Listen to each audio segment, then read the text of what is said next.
अध्याय 5। वे झील के पार गिरासेनियों के देश में पहुंचे। जब वो नाव पर से उतरा तो तुरंत एक मनुष्य जिसमें अशुद्ध आत्मा थी कब्रों से निकलकर उसे मिला। वो कब्रों में रहा करता था और कोई उसे सांकलों से भी बांध ना सकता था, क्योंकि वो बार बार बेड़ियों और सांकलों से बांधा गया था। पर उसने सांकलों को तोड़ दिया और बेड़ियों के टुकड़े टुकड़े कर दिए थे और कोई उसे वश में नहीं कर सकता था।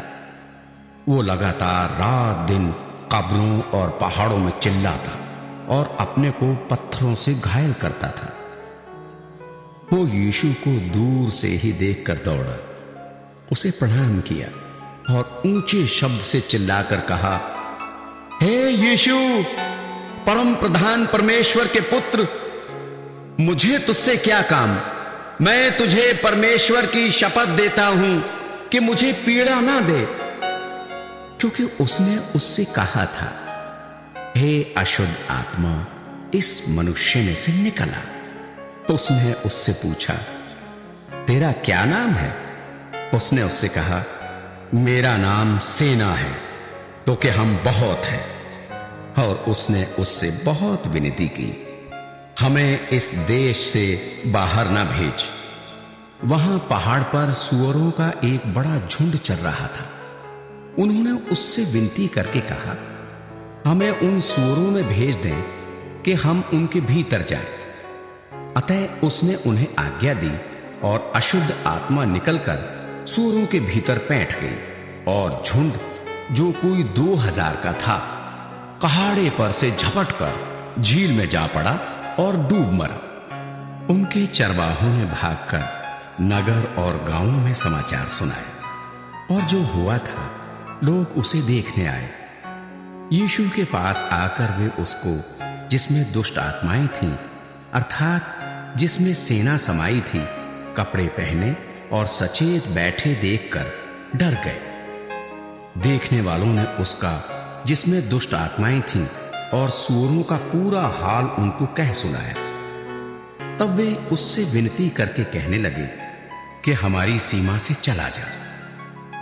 जब वो नाव पर चढ़ने लगा तो वो, जिसमें पहले दुष्ट आत्माएं थीं, उससे विनती करने लगा, मुझे अपने साथ रहने दे।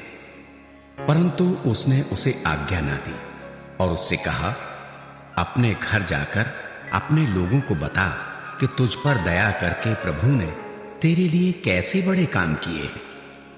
वो जाकर दिकापुलिस में इस बात का प्रचार करने लगा कि यीशु ने मेरे लिए कैसे बड़े काम किए, और सब लोग अचंभा करते थे। जब यीशु फिर नाव से पार गया तो एक बड़ी भीड़ उसके पास इकट्ठी हो गई।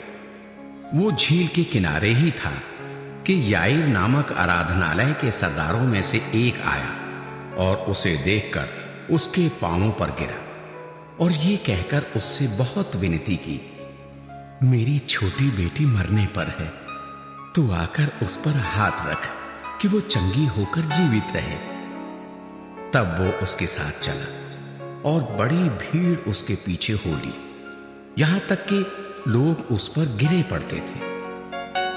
एक स्त्री थी जिसको 12 वर्ष से लहू बहने का रोग था। उसने बहुत वैद्यों से बड़ा दुख उठाया और अपना सब माल व्यय करने पर भी उसे कुछ लाभ ना हुआ था, परंतु और भी रोगी हो गई थी। वो यीशु की चर्चा सुनकर भीड़ में उसके पीछे से आई और उसके वस्त्र को छू लिया, क्योंकि वो कहती थी, यदि मैं उसके वस्त्र ही को छू लूंगी तो चंगी हो जाऊंगी।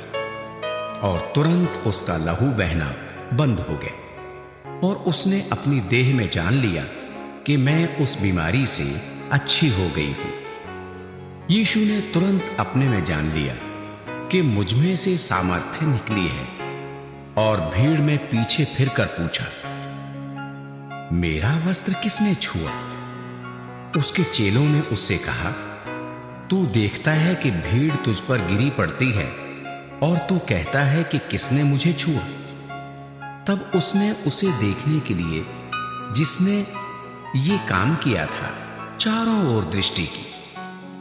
तब वो स्त्री ये जानकर कि मेरी कैसी भलाई हुई है, डरती और कांपती हुई आई और उसके पांवों पर गिरकर उससे सब हाल सच सच कह दिया। उसने उससे कहा, पुत्री, तेरे विश्वास ने तुझे चंगा किया है। कुशल से जा और अपनी इस बीमारी से बची रहे। वो ये कह ही रहा था कि आराधनालय के सरदार के घर से लोगों ने आकर कहा, तेरी बेटी तो मर गई, अब गुरु को क्यों दुख देता है? जो बात वे कह रहे थे उसको यीशु ने अनसुनी करके आराधनालय के सरदार से कहा, मत डर, केवल विश्वास रख। और उसने पतरस और याकूब के भाई यूहन्ना को छोड़ अन्य किसी को अपने साथ आने ना दिया। आराधनालय के सरदार के घर में पहुंचकर उसने लोगों को बहुत रोते और चिल्लाते देखा। तब उसने भीतर जाकर उनसे कहा, तुम क्यों हल्ला मचाते हो और रोते हो? लड़की मरी नहीं परंतु सो रही है। वे उसकी हंसी करने लगे, परंतु उसने सबको निकालकर लड़की के माता पिता और अपने साथियों के साथ भीतर जहां लड़की पड़ी थी गया और लड़की का हाथ पकड़कर उससे कहा, तलीता कूमी, जिसका अर्थ है, हे लड़की, मैं तुझसे कहता हूं, उठ। और लड़की तुरंत उठकर चलने फिरने लगी, क्योंकि वो 12 वर्ष की थी। इस पर लोग बहुत चकित हो गए। फिर उसने उन्हें चिताकर आज्ञा दी कि ये बात कोई जानने ना पाए और कहा, इसे कुछ खाने को दो।